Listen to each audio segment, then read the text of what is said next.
건강 막걸리. 안녕하세요, 여러분. 오늘도 건강하게 하루를 시작하고 계신가요? 오늘은 특별한 이야기를 준비했습니다. 바로 우리 조상들이 즐겨 마시던 막걸리에 대한 이야기인데요. 많은 분들이 막걸리를 그냥 술로만 생각하시지만 사실 막걸리에는 놀라운 건강 효능들이 숨어 있답니다. 물론 오늘 이야기의 목적은 막걸리를 많이 마시라는 게 절대 아닙니다. 술은 술이니까요. 다만 가끔 한 잔 드실 때 이런 좋은 성분들이 있다는 걸 알고 드시면 조금이라도 마음이 편하실 것 같아서 준비했습니다. 결론부터 말씀드리면 막걸리는 반드시 잘 섞어서 드셔야 하고 하루에 한 잔에서 두 잔 정도 약 200-400ml 정도만 적당히 드시는 게 좋습니다. 막걸리의 기본 성분. 먼저 막걸리에 어떤 성분들이 들어있는지 알아보겠습니다. 막걸리는 단백질 함량이 약 1.7% 정도 되는데 발효 과정에서 이 단백질들이 아미노산으로 분해됩니다. 특히 발린 유신 메티오닌 같은 우리 몸에 꼭 필요한 필수 아미노산들이 들어있어요. 하지만 좋은 성분만 있는 건 아닙니다. 숙취를 유발하는 아세트알데히드나 퓨젤류 같은 해로운 물질들도 함께 들어있거든요. 여기서 중요한 건 막걸리의 종류에 따라 이런 성분들의 함량이 다르다는 점입니다. 우리가 흔히 마시는 탄산이 톡톡 터지는 생막걸리들은 사실 발효가 완전히 끝나지 않은 상태로 출시되는 경우가 많습니다. 병 안에서도 계속 발효가 일어나기 때문에 탄산이 올라오는 거죠. 마실 때는 시원하고 좋지만 숙취를 유발하는 아세트알데히드가 상대적으로 많이 들어있을 수 있어서 다음날 머리가 아플 수 있습니다. 반면 백일 발효, 숙성 같은 문구가 있는 막걸리들은 발효를 완전히 끝내고 충분히 숙성시킨 제품들이라 탄산은 없지만 숙취가 상대적으로 적을 수 있어요. 그리고 막걸리를 사면 아래쪽에 하얗게 가라앉아 있는 것 보셨죠? 이걸 지게미라고 하는데 바로 이 지게미에 정말 많은 영양소가 들어있답니다. 막걸리의 건강 효능 1. 필수 아미노산과 효소. 이제 본격적으로 막걸리의 건강 효능에 대해 알아보겠습니다. 살균하지 않은 생막걸리에는 활성효모가 많이 들어있어서 우리 몸에 필요한 소화효소나 미네랄을 공급해준다고 알려져 있습니다. 특히 우리가 매일 꼭 섭취해야 하는 필수 아미노산들이 균형 있게 들어있는데요. 라이신, 트립토판, 페닐알라닌, 메티오닌 등 10여 종의 아미노산이 들어있답니다. 라이신은 우리 몸의 조직을 만드는데 꼭 필요한 성분이고 트립토판은 성장과 체중 유지에 중요한 역할을 합니다. 특히 메티오닌은 간 건강에 도움이 되는 중요한 성분입니다. 인지질 합성을 도와서 간의 지방을 적절히 운반하고 지방간이나 간경화를 예방하는 데 도움이 된다고 알려져 있어요. 한 대학병원 의사분이 이런 말씀을 하셨답니다. 막걸리를 마시는 것은 알코올 성분만 제외하면 영양제를 먹는 것과 다름없다고 말이죠. 실제로 막걸리의 10%는 식이섬유와 비타민 B, C, 효모, 유산균으로 구성되어 있어서 영양 섭취에 많은 도움이 됩니다. 막걸리의 건강 효능. 식이섬유와 장 건강. 막걸리에는 식이섬유가 정말 많이 들어있습니다. 막걸리 한 병 750ml에 평균 15지의 식이섬유가 들어있는데 이는 사과 4-5개에 해당하는 양이에요. 놀랍지 않나요? 식이섬유는 배변 활동을 돕고 장에서 콜레스테롤 흡수를 막아주는 역할을 합니다. 특히 우리 나이대에는 장 건강이 정말 중요한데 막걸리가 이런 면에서 도움이 될 수 있어요. 그리고 막걸리 하면 빼놓을 수 없는 게 바로 유산균입니다. 많은 분들이 이미 알고 계시겠지만 장 안에 유산균이 많아야 면역력도 올라가고 건강하게 장수할 수 있어요. 막걸리를 만들 때 사용하는 누룩이 쌀의 전분을 분해하면서 젖산 발효가 일어나는데 이때 유산균이 생성됩니다. 보통 막걸리 한 병에 700-800억 마리의 유산균이 들어있다고 하는데 어떤 제품은 1000억 마리가 넘는 유산균이 들어있기도 해요. 제가 얼마 전에 유산균 영양제를 샀는데 거기에는 100억 마리라고 써 있더라고요. 막걸리가 훨씬 많은 유산균을 함유하고 있는 셈이죠. 물론 유산균이 위산을 거쳐 장까지 살아서 갈 확률을 따지면 영양제가 더 높겠지만 그래도 막걸리의 유산균도 어느 정도는 도움이 될 것 같습니다. 막걸리의 건강 효능 3. 항산화와 항암 효과. 이제 좀 더 흥미로운 이야기를 해보겠습니다. 막걸리에는 항암 효과가 있는 성분들이 들어있다고 해요.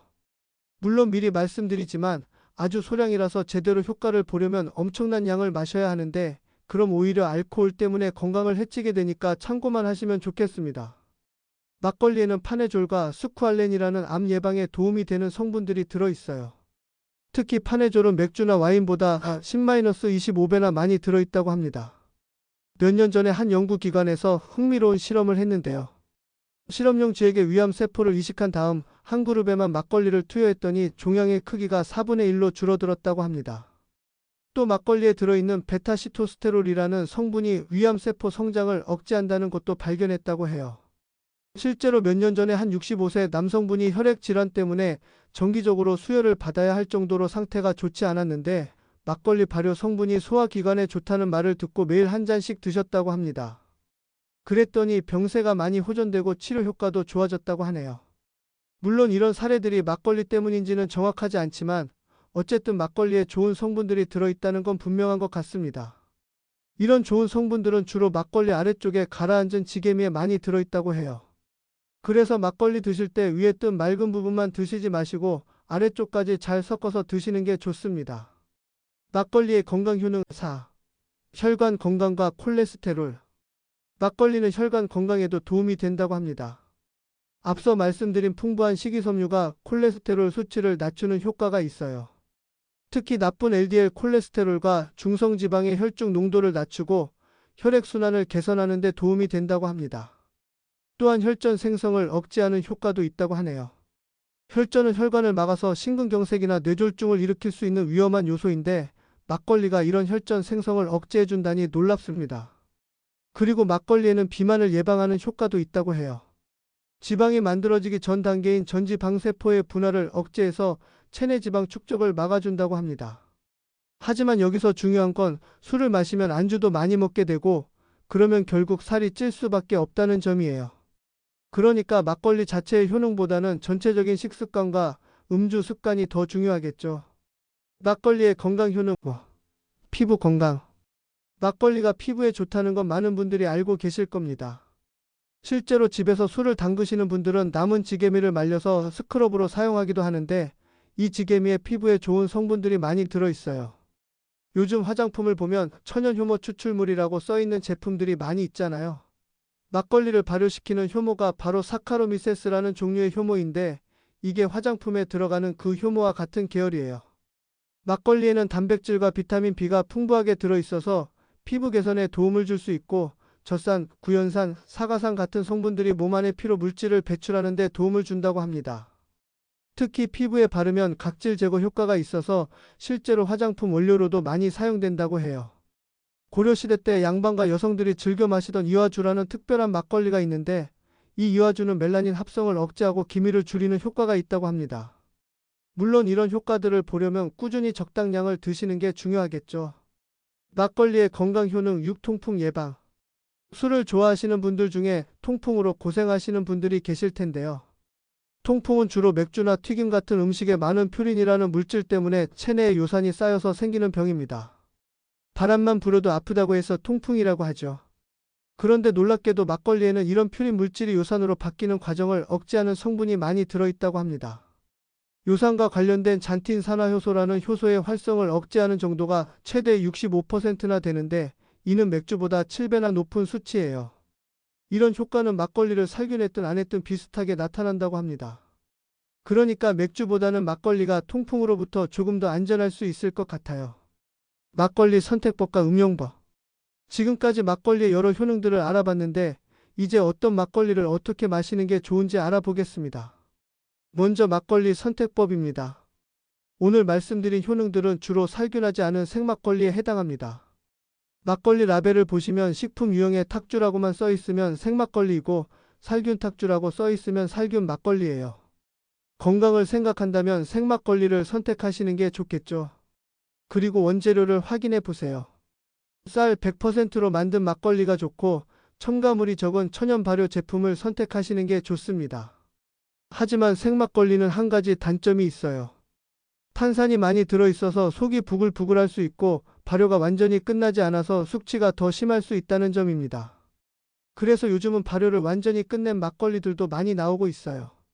탄산은 없지만 속이 편하고 숙취도 적은 편이죠. 마트에서 쉽게 찾을 수 있는 제품들을 몇 가지 소개해드리면 나루생 막걸리는 달콤하면서도 부드럽고 탄산이 전혀 없는 막걸리입니다. 감미료도 들어가지 않았고요. 해창 막걸리는 탄산이 조금 있긴 하지만 거의 없는 수준이라 속이 불편하지 않아요. 요구르트 같은 맛이 나서 많은 분들이 좋아하시죠. 슴슴한 맛을 좋아하시는 분들은 우렁쌀 손막걸리 드라이 제품도 괜찮습니다. 단맛이 적고 깔끔한 맛이에요. 개인적으로는 편의점에서 파는 막걸리에 물을 살짝 타서 마시는 걸 좋아해요. 한 잔 따라서 마신 다음에 남은 술에 물을 조금 넣고 냉장고에 하루 이틀 놓아두면 더 부드러워져요. 올바른 막걸리 응용법. 이제 막걸리를 어떻게 마시는 게 좋은지 알아보겠습니다. 가장 중요한 건 적정량을 지키는 것입니다. 아무리 좋은 성분이 들어있다고 해도 술은 술이니까요. 하루에 한 잔에서 두 잔 정도, 약 200-400ml 정도가 적당합니다. 이 정도면 알코올로 인한 해를 최소화하면서도 막걸리의 좋은 성분들을 어느 정도 섭취할 수 있어요. 마시는 시간도 중요한데 공복에 마시는 것보다는 저녁 식사와 함께 마시는 게 좋습니다. 음식과 함께 마시면 알코올 흡수 속도도 늦춰지고 위에도 부담이 적어요. 그리고 꼭 기억하셔야 할 점은 막걸리를 마시기 전에 반드시 잘 섞어서 드시라는 것입니다. 아래쪽에 가라앉은 지게미에 좋은 성분들이 많이 들어있으니까요. 보관 방법도 중요합니다. 생막걸리는 반드시 냉장 보관하시고 개봉 후에는 2-3일 내에 드시는 게 좋아요. 주의사항과 마무리. 마지막으로 주의사항을 말씀드리겠습니다. 아무리 막걸리에 좋은 성분이 들어있다고 해도 결국 알코올이 들어있는 술이라는 점을 잊으시면 안 됩니다. 과음하면 건강에 해롭다는 건 당연한 이야기죠. 특히 당뇨나 간질환이 있으신 분들은 의사와 상담 후에 드시길 권해드려요. 그리고 임신부나 수유부, 미성년자는 절대 드시면 안 되고 약물 복용 중인 분들도 주의하셔야 합니다. 오늘 말씀드린 내용들은 막걸리를 드실 때 참고하시라는 의미이지 건강을 위해서 막걸리를 마시라는 뜻은 절대 아닙니다. 정리하면 막걸리에는 식이섬유와 단백질이 풍부하고 유산균도 많이 들어있으며 통풍 예방에도 도움이 될 수 있다는 점을 말씀드렸습니다. 가끔 한 잔 드실 때 이런 점들을 알고 계시면 조금이라도 마음이 편하실 것 같아서 준비한 내용이었습니다. 건강한 음주 문화를 만들어 가시길 바라며 오늘 영상이 도움이 되셨다면 좋아요와 구독 부탁드립니다.